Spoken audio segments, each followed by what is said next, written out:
Yo, yo, yo, what is up, everybody? My name is Jeremy Schumacher. I'm a licensed marriage and family therapist. I'm the Jer in Wellness with Jer. Thanks for stopping by and checking out the channel. Today, we're going to talk about some anime, some anime in styled Norse mythology. It is 2025, but the only anime I watched more than once, it's not a real anime. The only adult animation I watched more than once in 2024 was not the best one that came out, but arguably the easiest to watch and perhaps the most fun. Talking about the Zack Snyder produced Twilight of the Gods on Netflix.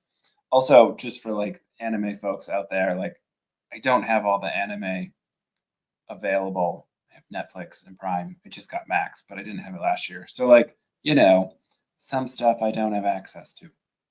But no, Twilight of the Gods was a lot of fun.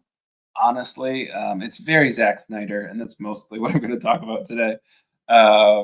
Shout out to Green Bay, Wisconsin, Zack Snyder's birthplace. He wasn't really raised here; he was raised out on the East Coast, but he's born here, so we'll take it until it comes out that perhaps he's a terrible person. We kind of got to like protect your own while they're still not coming out as a terrible person. I don't believe he's a terrible person, but he has some quirks in the shows that he does, which definitely happened in Twilight of the Gods. Twilight of the Gods is a amalgamation of a bunch of different Norse mythology. It's a lot of fun. If you're watching something that's like adult animation, like Blue Eye Samurai was really great. One Punch Man, like it's in that sort of over the top. I don't know that One Punch Man is gory, but like it's beautifully animated and just like over the top violence. It's not even over. If you cut someone's arm off with the sword, they're gonna bleed.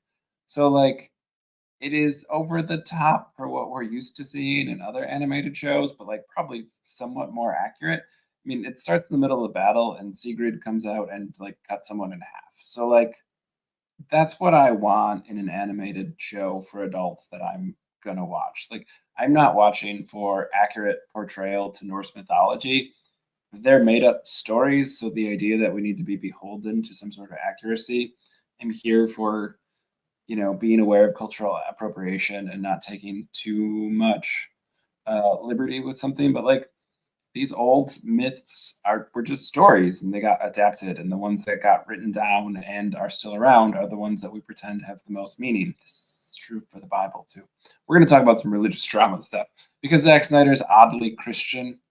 He doesn't identify as Christian, but he has so many Christian motifs in his work.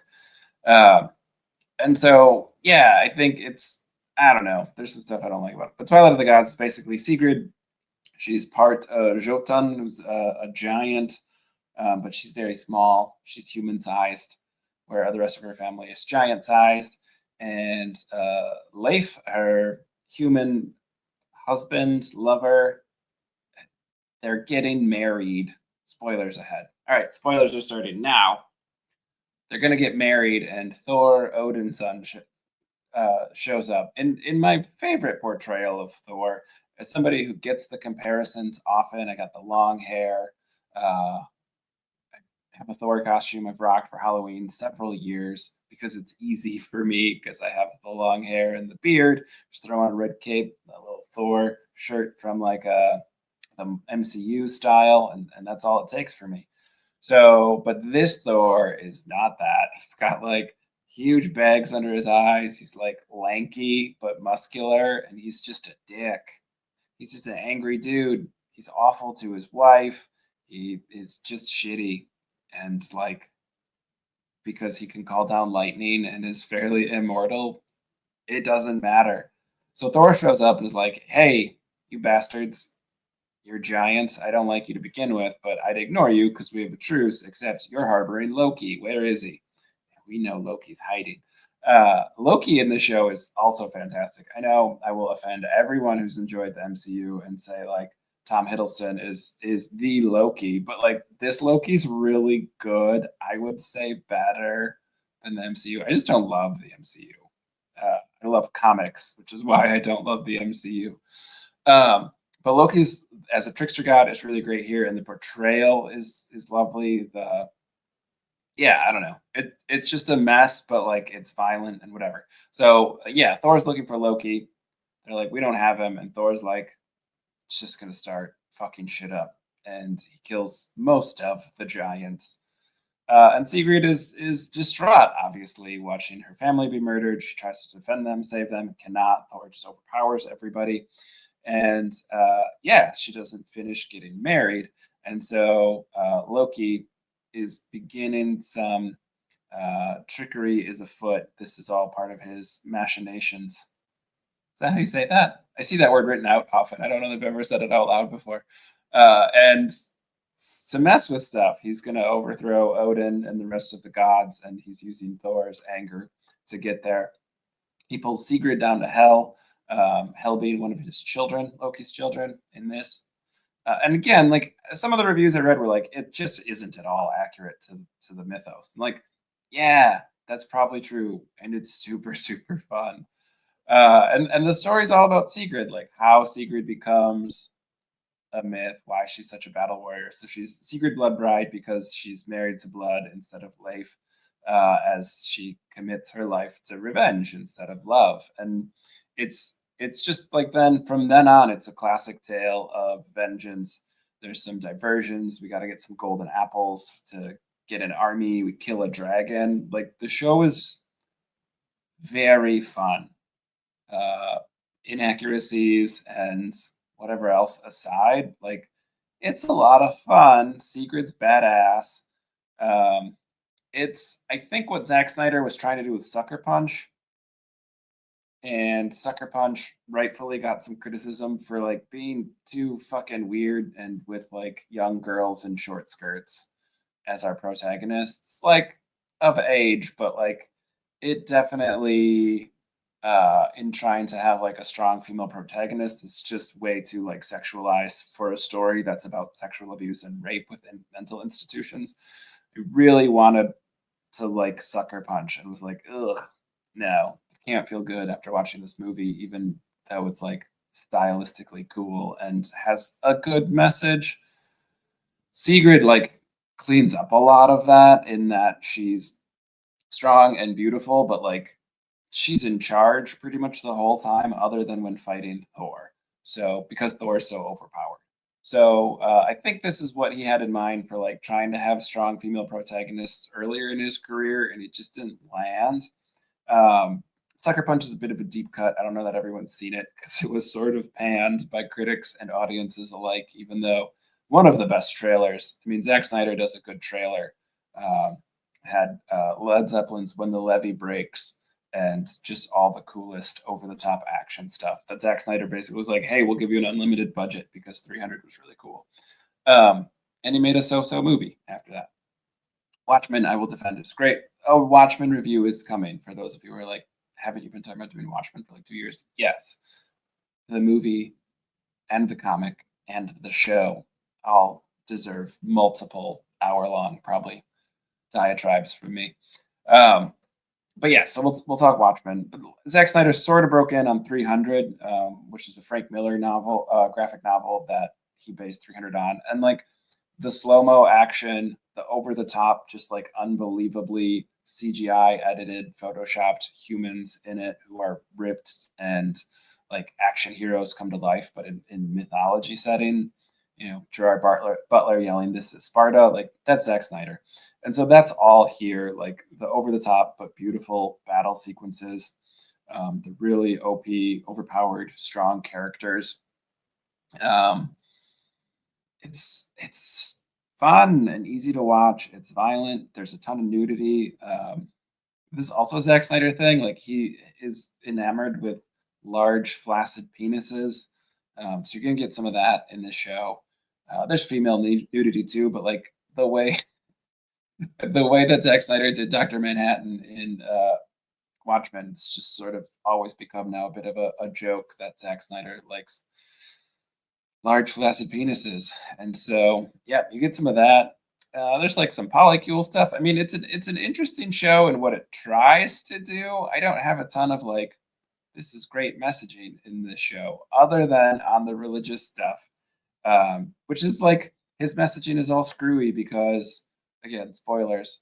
But in the last episode of the show, Odin sacrifices one of his ravens, which is like kind of an off-putting move by him. We don't do that to your ravens. So he can see the future, and the future is Christianity, right? Like, I get that it's not promoting Christianity, but it makes it seem like Jesus is a better option than Odin and doesn't really hammer the message that like all the gods are kind of fucked, whether it's Christianity or Norse mythology or Greek mythology, which is just, a retelling of a bunch of different stuff like that. It's all retelling. They're all just myths and stories about the human experience. We're trying to explain things beyond our understanding via gods. So it stylistically seems like Christianity's a win, where it doesn't really stick to the landing where it could say like all gods are bad and Christianity isn't better, but it doesn't. It makes Christianity seem cool and like Ragnarok has come because Odin's outdated and here's the newer, cooler version. But like it's not. As someone who's raised in Christianity, I can tell you it's not cooler than the Norse mythology stuff. Um, Yeah. So, and it's interesting. It's a Netflix show. So, like, are we gonna get season two? We should, because I'm here for a Sigrid Thor team up. I don't know how it would work, but Loki is betrays Sigrid uh, and kills her to make her a martyr. To have the story go on of like fuck the gods because he's trying to overthrow the gods in spite of being one of the gods, but he's kind of an outcast god. He The gods look different, so I'm not going to make a huge deal. And like you can say white person privilege, not talking about race, but like he's portrayed as dark skinned. I don't really know, depending on what mythos we're drawing from, that wouldn't be a thing. Like his skin is kind of purpley. I don't know. I really like Loki's style in the show because I'm a huge sci-fi fantasy nerd. Best, not an opinion. It is an opinion. I'm aware of that. The best series I've ever read is Malice and Book of the Fallen.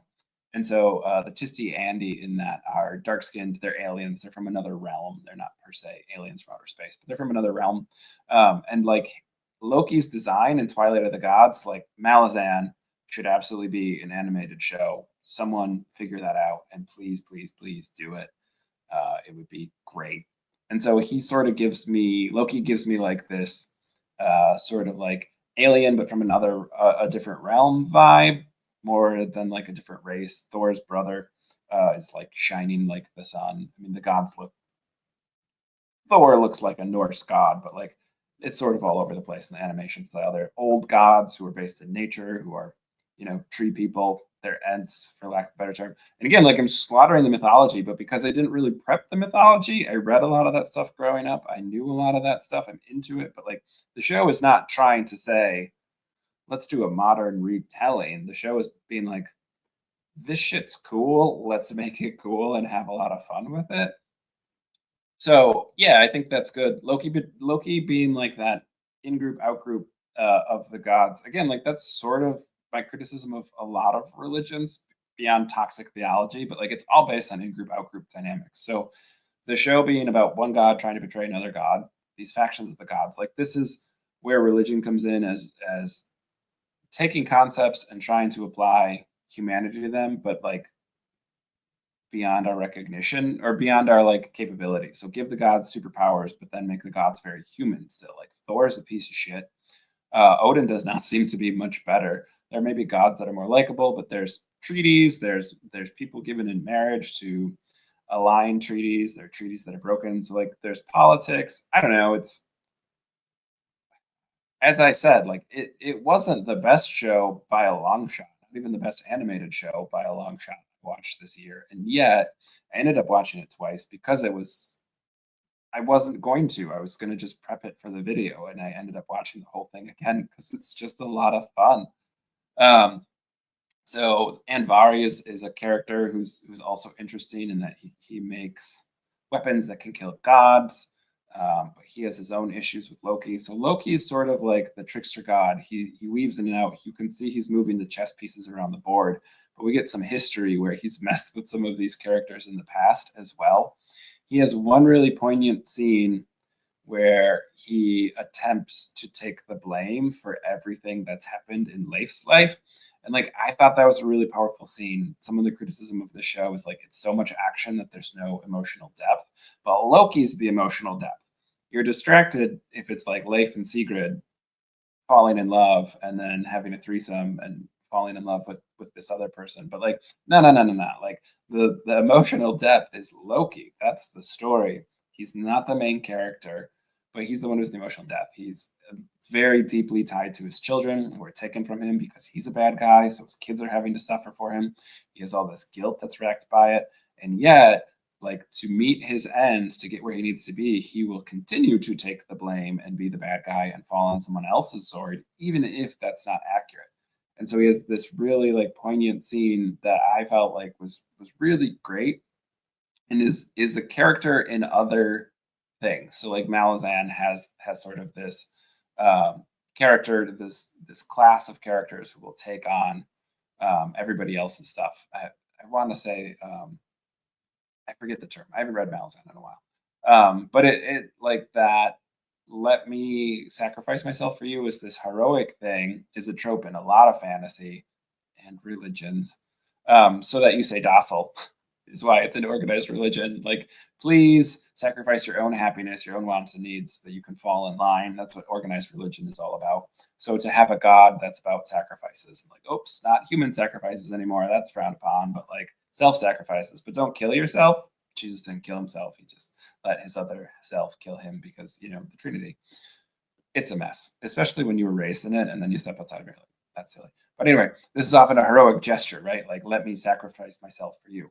But Loki is coming at it from the perspective of like, I will take the blame for you. I will be the reason you did something bad. I'll be the reason that you took this slave. I'll be the reason that you killed these innocent people. I'll be the reason that you did this other awful stuff. And even when he wasn't. And so it's such a flip on what otherwise the show that follows a lot of tropes is this idea of like it's not heroic to do that. It's still sort of getting to your own means.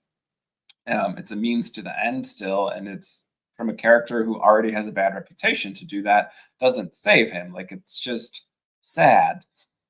It's a sad scene.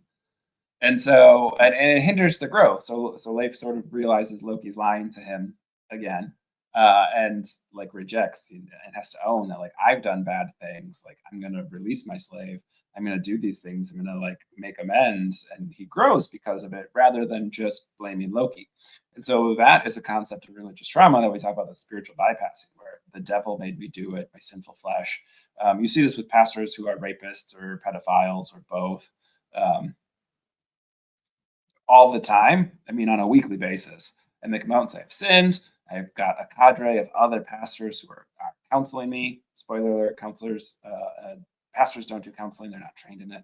And so it's just a bunch of people enabling each other to keep sinning and like, sin's not a thing. To keep the abuse going on by saying, like, we'll hold each other accountable. We don't know what accountability means. We're just going to bypass the uncomfortable parts till everyone feels okay again. And that's spiritual bypassing. And so, in a weird way, this story highlights that because Loki's offering spiritual bypassing to Leif, and Leif's like, nah, brah, no, I need to own my own shit. And then he grows because of it. And I think that's really lovely. I get to see that a lot within the deconstruction space and the therapy that I do with religious trauma. So, in a show that was a lot of action and a little light on messaging, I think actually one of my favorite portrayals of what spiritual bypassing can look like and like the growth that can go along with that when you are able to avoid it. So yeah, that's Twilight of the Gods. Uh, it's just a lot of fun. It's an easy watch. It goes down real quick. Episodes are quick. There's a lot of action. Things move. Not really a lot of like hanging plot points. It's just sort of like here's this tale of revenge. It's really a lot of fun. It's not the best show I've seen. I mean, I brought up Blue Eye Samurai is better animated and more beautiful to behold. Also a revenge tale. If you're looking for something less violent and uplifting, like I talked about Delicious in Dungeon. Um, you know, Dan to Dan is a better anime from last year that came out that's more recent. So like it wasn't my favorite thing to watch. It wasn't the thing that I think was the best done, but it was something that I was like, yeah, I want to talk about it because it has some themes of religious trauma and it's just a lot of fun. I didn't see a lot of people talk about it. I didn't see it get a lot of traction. I would love for it to be a second season just because it's a Netflix show, so it probably won't. But like it'd be fun to see Thor and Sigrid working together to overthrow the gods. And pretty much anything that's messaging lands on like let's overthrow the gods, I'm here for it. Um, yeah. So Twilight of the Gods is on Netflix. If you like some of Zack Snyder's other stuff, you'll definitely like this. It's one of the better things he's been involved in my opinion. But it has a lot of his stylistic flares, and it's fun mythology as a very violent animated show. So, if you want to see me talk about other stuff, hear me talk about other stuff, other anime, Dan to Dan is an option. Vinland Saga, I'm meaning to get to too. I have a long, long list of things to talk about that